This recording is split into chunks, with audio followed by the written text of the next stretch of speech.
Hola estudiantes de octavo básico, en esta ocasión vamos a explicar la guía de aprendizaje la última que ustedes han trabajado, la cual sigue enfocada en la unidad 1 titulado ¿Qué cambios y qué continuidades dieron origen al mundo moderno? Les recuerdo que estamos centrados en lo que conocemos como Renacimiento. El objetivo de aprendizaje es caracterizar el Estado moderno considerando sus principales rasgos como la concentración del poder en la figura del rey, el desarrollo de la burocracia y de un sistema fiscal centralizado, la expansión del territorio, la creación de ejércitos profesionales y del monopolio internacional, y contrastar con la fragmentación del poder que caracterizó a la Edad Media. Entonces, en esta guía en particular ya no hemos estudiado lo que es el Renacimiento, el humanismo, el tipo de pensamiento, el desarrollo del arte, pero en esta guía en particular nos vamos a centrar en el manejo del poder, o sea, en la élite social de aquel entonces, de la Europa del año 1400, 1500, ¿cierto? Y desde ahí vamos a dar una visión general de cómo funcionaban las cúpulas de poder de aquel entonces. Entonces la primera actividad yo les planteo un texto, ¿cierto? Y son varios textos y ustedes tienen que leer y luego responder. El primer texto yo se los voy a ir leyendo y luego vamos a ir haciendo el análisis para cada pregunta. El primer texto se titula Absolutismo y soberanía. Es solo en mi persona donde reside el poder soberano, cuyo carácter propio es el espíritu de consejo, de justicia y de razón. Es a mí a quien deben mis cortesanos su exigencia y su autoridad.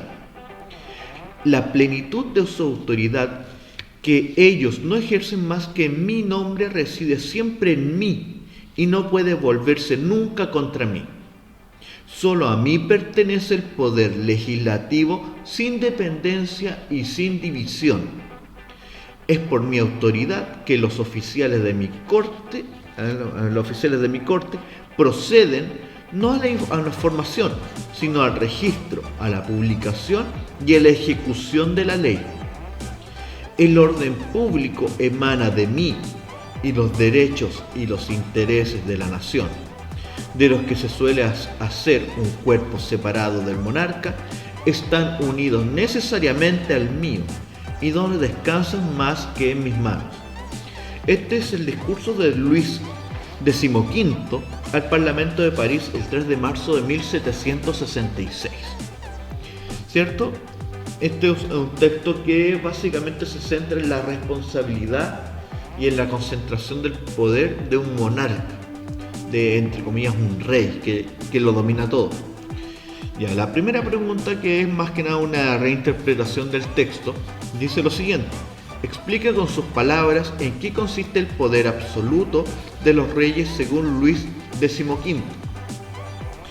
El texto plantea que el rey o la figura del monarca es absoluta.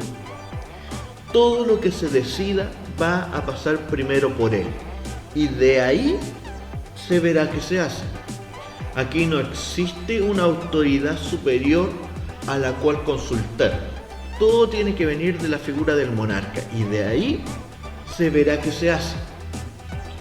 ¿Qué quiere decir esto? Que el poder se concentra exclusivamente en una figura, que es la figura del monarca. Y este monarca, independiente tenga las capacidades políticas o no las tenga, él decide. Porque en estricto rigor se entiende que el poder que él concentra es el poder de toda la población reunida en él. Por ende es la única persona válida para decidir. Entonces, por eso se habla de absolutismo, porque aquí el poder es absoluto, lo concentra exclusivamente una figura y esa persona va a decidir qué hacer con todo. Ya, la plata del Estado, ¿qué hacemos con ella? Lo que se le ocurra al monarca. Y aquí, independiente esté bien o esté mal lo que haga, no se le puede cuestionar porque él es la figura de mayor autoridad y la que concentra todo el poder de la población. Bien, ahora continuamos con el siguiente texto, que también es un extracto. Ya, Dios estableció a los reyes como sus ministros y reina a través de ellos sobre los pueblos. Los príncipes actúan como los ministros de Dios y sus lugartenientes en la tierra. Por medio de ellos, Dios ejercita su imperio. Por ello, el trono real no es el trono de un hombre, sino el de Dios mismo. Se desprende de todo ello que la persona del rey es sagrada y que atentar contra ella es un sacrilegio. Ya, este texto, La política según la Sagrada Escritura, ¿cierto? Se titula así. Nos viene a explicar el por qué se permite que una figura o un monarca concentre todo el poder. No es, digamos, les recuerdo que aquí todos los monarcas es una descendencia sanguínea generalmente. El hijo del rey, el príncipe, va a asumir como rey y después el hijo de ese rey, digamos, va a asumir, y así por los siglos de los siglos, porque aquí va a pasar mucho tiempo en donde una misma familia va a concentrar el poder. Pero esto no es porque sí, porque desde su visión, les recuerdo que si bien la corriente humanista desplazó hasta cierto punto la influencia de la iglesia sigue siendo una entidad sumamente potente en la Europa de la época. Se entiende entonces que la figura de Dios es la figura más importante y el rey viene a ser una de las figuras más cercanas a Dios. Por ende, nadie puede cuestionar lo que él diga o lo que él haga. Cuestionar al rey es cuestionar a Dios, y cuestionar a Dios es el pecado más grave que puedes cometer en esta época, porque es una época en donde la religión sigue importando, digamos, es prevalente, es importante para la población, porque si bien, digamos, su influencia es menor a la del medioevo, no por ello es menos significativa. Entonces, según la teoría, ¿cierto?, ¿a quién se debe rendir las cuentas del rey y por qué? El rey es la figura más cercana a Dios, por ende la única persona a la que deberías rendir cuentas es a Dios. El rey le rinde cuentas a Dios y Dios, digamos, es la iglesia. Entonces, al ser la iglesia, finalmente el rey y la iglesia tienen un contacto constante en donde finalmente se va a hacer lo que quiera la iglesia, porque la iglesia va a ser muy influyente por mucho tiempo. Incluso en nuestro país la iglesia tuvo suma importancia política hasta, yo me atrevería a decir, incluso en 1990 la iglesia seguía muy importante en la votación de leyes. Después ya con el tiempo se fue perdiendo un poco de importancia, pero en la época que estamos estudiando todo pasaba por la iglesia, porque la iglesia en esencia era Dios y no había nada más importante que Dios. Ya, la siguiente pregunta con otro texto. Ya, es cierto, Thomas Hobbes, pensador político inglés, defendió igualmente el poder de los reyes, pero desvinculándolo de sus orígenes divinos. En su obra, Leviatán, sostenía que la autoridad de los monarcas provenía de un acuerdo establecido entre él y sus súbditos. Antes de llegar a este pacto, la humanidad había vivido un estado de brutalidad en el que regía la ley del más fuerte, en un ambiente de guerra perpetua, de todos contra todos. La necesidad de asegurar su supervivencia y superar el estado de barbarie llevó a los hombres a renunciar a parte de su libertad y transferirla a una autoridad fuerte, que se alzase por encima de los intereses particulares y garantizare la paz. La monarquía era, según Hobbes, la forma más natural para llevar a cabo esta idea. Thomas Hobbes, como gran parte de los pensadores de la época, plantea una teoría sumamente arriesgada para su época, porque lo que él está planteando es que aquí no tiene nada que ver Dios con la forma de gobernar, los separa totalmente. Él está diciendo que el gobernante es gobernante porque la población lo quiere así. Lo considera una persona fuerte, una persona que puede continuar y organizar un país o un estado o una ciudad. y entonces desvincula el poder de Dios y lo propone exclusivamente desde la población. Algo muy similar a lo que ocurre el día de hoy con lo que conocemos como democracia, donde nosotros votamos y elegimos que nos representa. Y en este caso propone que la población es finalmente la que elige quién lo gobierna, quién es su rey. Y no es Dios con su divina providencia que indicó a alguien y que tiene que gobernar por los siglos de los siglos. La pregunta dice, ¿está usted de acuerdo con lo que expresa Thomas Hobbes? ¿Por qué?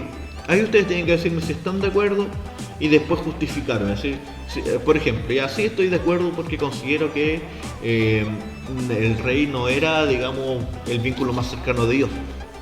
O no estoy de acuerdo porque efectivamente considero que el rey sí era la persona, digamos, indicada para gobernar según un mandato divino, no sé. Ahí ustedes tienen que ser creativos y sorprendernos también. Ya, la segunda actividad es una actividad bastante más fácil, en donde yo les pongo un mapa conceptual, por aquí lo voy a poner, con distintos conceptos que ustedes tienen que asociar a los cuadros que están en blanco. Ya, el cuadro dice instrumentos de poder del monarca absoluto. En el fondo es el organigrama, digamos, que cómo funcionaba, digamos, el rey.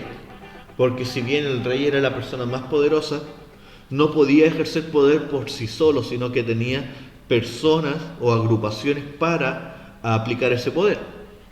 En este caso, por ejemplo, aquí en el mapa conceptual se les menciona el ejército profesional, asesores directos del rey, los diplomáticos, la burocracia y los impuestos. Como pista, los impuestos, si ustedes ven el cuadro, ¿cierto? Ahí dice impuestos y uno lo pondría, digamos, porque es la principal fuente de ingresos del Estado. Y entonces ustedes van a ver la definición y buscan el concepto. O en el caso de ministros buscan la definición. Y la van a poder plantear ahí y les va a quedar sumamente más claro. Pero como ya les dije una, yo creo que con eso, digamos, van a tener un poco más claro lo que es la respuesta.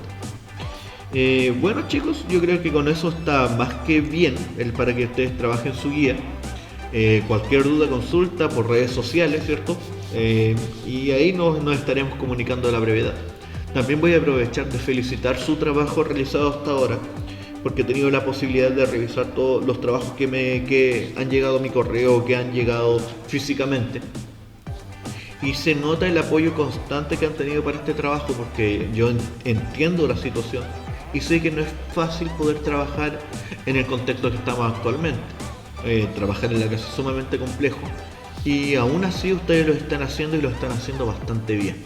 Y de verdad yo los felicito y me enorgullece ver cómo ustedes están enfrentando esta situación con un nivel de madurez bastante alto.